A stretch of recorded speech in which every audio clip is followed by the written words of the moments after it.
സാക്ഷാൽ ഷൈത്താൻ, ആ ഷൈത്താനാണ് നമ്മുടെ പിതാവായ ആദം അലൈഹിസ്സലാത്തു വസ്സലാമയെ സ്വർഗലോകത്ത് നിന്ന് ചില വസ്വാസുകളിലൂടെ പുറത്താക്കിയിട്ടുള്ളത്.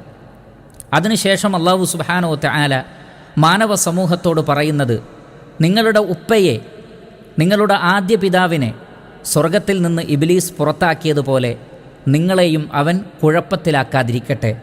അതുകൊണ്ട് തന്നെ അവൻ നിങ്ങളുടെ പ്രത്യക്ഷ ശത്രുവാണ്, നിങ്ങളവനെ ശത്രുവായിട്ട് തന്നെ കാണണം എന്ന് അല്ലാഹു സുബ്ഹാനഹു വ തആല ആവശ്യപ്പെടുന്നു.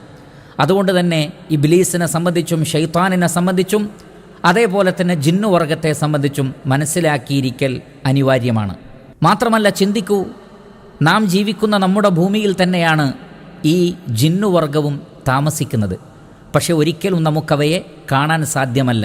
അവരെ കാണുക എന്നുള്ളത് നമുക്ക് സാധ്യമല്ലാത്ത കാര്യമാണ്.